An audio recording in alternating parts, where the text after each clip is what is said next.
Halo teman-teman, salam sehat selalu untuk kita semua. Salam sejahtera dengan saya, Bung Roban.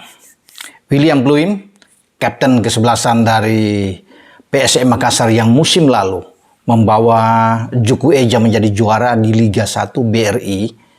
Dan kita tahu bersama, manajemen saat ini sudah memecat dia.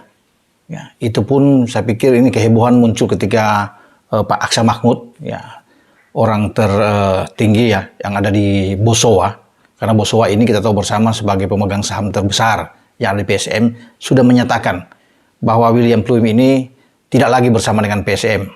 Boleh dibilang ya dalam tanda kutip dia sudah dipecat karena mungkin 6 pertandingan terakhir bersama dengan PSM yang mengarungi kompetisi Liga 1 BRI musim 2023-2024, William Pluim ini sudah tidak bermain. Makanya Aksa Mahmud ini langsung mengambil suatu keputusan mengganti pemain ini. Ya konon alasannya bahwa William Pluim sudah dimakan usia, sudah terlalu berumur. Usia dari William Pluim ini 34 tahun. Katanya sudah lambat, padahal kalau bisa melihat dengan musim lalu dia menjadi bagian terpenting. Ini boleh saya bilang William Pluim ini adalah magnet dari permainan, roh permainan dari PSM. Ya, Ramadan Sananta bisa begitu gacor, bisa mencetak gol mungkin sampai 11 gol pada musim lalu sebelum Ramadan ini pindah ke Persis Solo. Itu berkat umpan-umpan asis-asis yang paten, yang bagus sekali dilakukan oleh William Pluim terhadap Ramadan Sananta. Dan William Pluim musim lalu tampil luar biasa. Bagaimana dia bisa mencetak ada 10 gol, itu luar biasa. Ya, bahkan 11 gol dengan 10 asis, bukan 10 gol, 11 gol dengan 10 asis.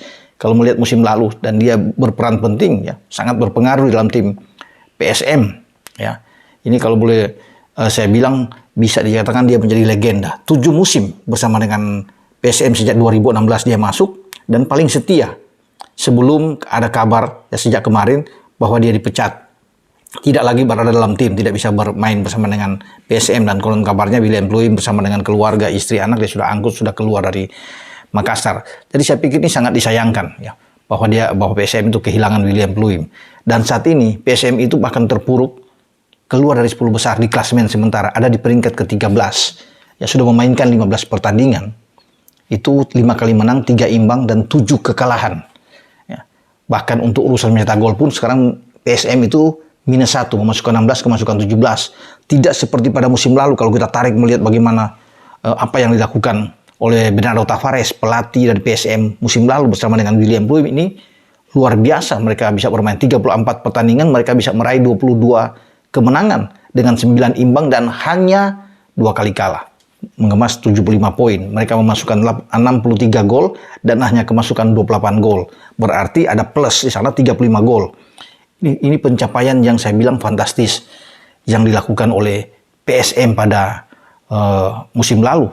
Dan siapa lagi kalau saya bisa katakan dia pantas kalau disebut sebagai pemain terbaik, William Pluim bersama dengan PSM musim lalu. Dan musim ini ya dia mungkin sudah bermain 9 kali, ada 1 gol dan 1 asis yang sudah dilakukan sebelum dia dalam 6 pertandingan terakhir tidak bisa bermain.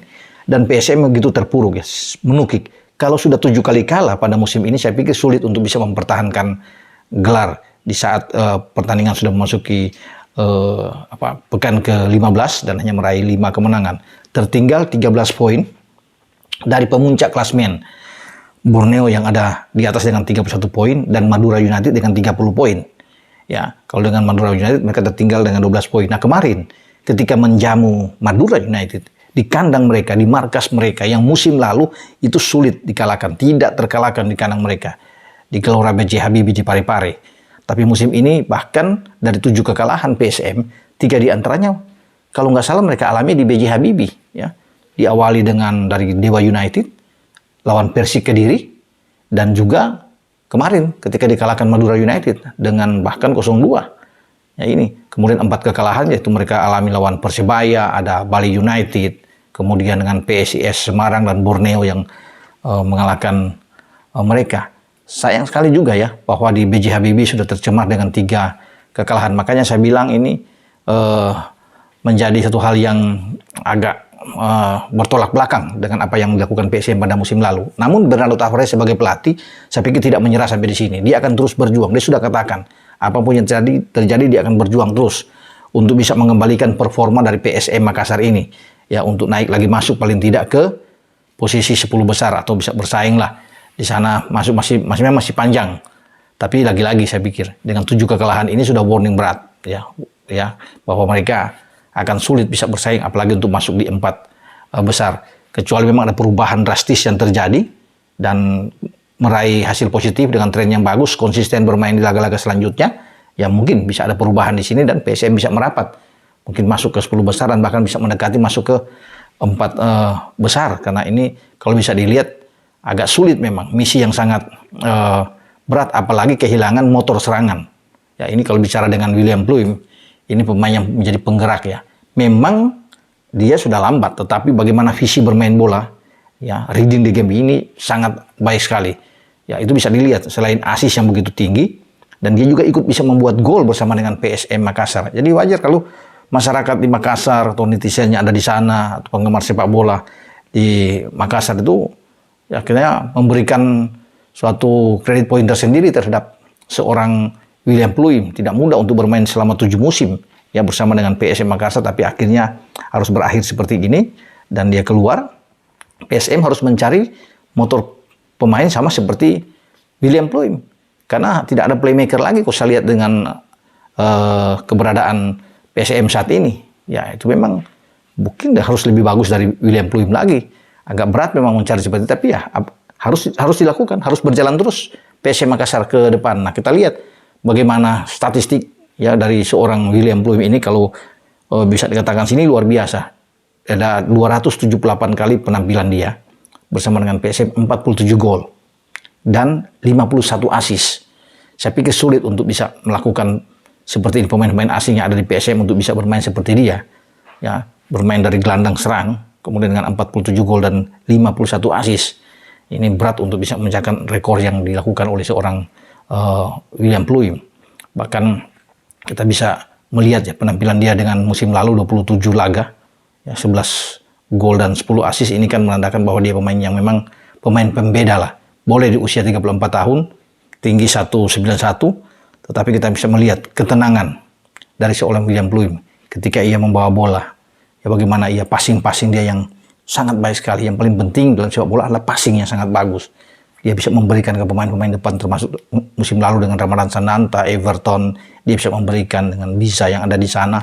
Ya, kolaborasi dia dengan Dua Sayuri, Yakob dan Jances yang berjalan dengan baik di sisi flank, dan itulah pengatur serangan terbaik yang saya lihat. Dan saya juga ikut pergi ketika musim lalu mereka merayakan kemenangan, bereforia di sana di Parepare, dan saya ada di sana untuk bisa melihat bagaimana William Pluim dan kawan-kawan itu begitu luar biasa yang mengakhiri musim pada kompetisi Liga 1 BRI di 2022-2023. Nah, sekarang pekerjaan berat tentunya harus dilakukan oleh Bernardo Tavares. Ya, tanpa Pluim mereka harus bisa membuktikan bahwa mereka tidak akan turun jauh lagi ke bawah. Sekarang harus mereka naik, itu yang paling utama. Dan Pak Aksa Mahmud sudah mengatakan bahwa di putaran berikutnya mereka akan mencari pemain yang sebaik dari William Pluim, bahkan mungkin lebih baik. Itu yang dikatakan. Ya semoga kita berharap bersama bahwa PSM ini terus akan berlari dengan bagus ya, kembali lagi dengan permainan terbaik dia, karena saya pikir banyak pemain-pemain bagus, apalagi pemain-pemain lokal mereka, pemain-pemain yang oke pada musim lalu. Tinggal bagaimana motivasi mereka. Kalau bicara di fase grup Piala AFC memang sudah 2 kali kalah. Aipong mereka kalah pertama dengan 3-0 dan terakhir mereka dihajar bahkan di Wayan Dipta di Bali dengan 0-5 dari klubnya Sadil Ramdhani, Sabah ya. Ini kekalahan yang memang memukul bagi kubu PSM dan mereka harus terima dengan 2 kekalahan. Mereka sudah 2 kali bertanding tanpa bisa mencetak gol, kemasukan 8 gol bahkan, yang mungkin akan dilepas untuk pertandingan Piala AFC ini di fase grup. Dan sekarang fokusnya harus ada di Liga 1 BRI agar tidak terpuruk lagi terus, bisa mendekati zona degradasi. Ya, harus terus naik, itu yang paling penting bagi Tavares, bagi Akbar Tanjung dan kawan-kawan untuk melakukan sisa pertandingan ke depan. Semoga PSM ini akan baik-baik saja tanpa William Pluim. Dengan saya, Bung Ropan, Ewako, PSM. Ciao.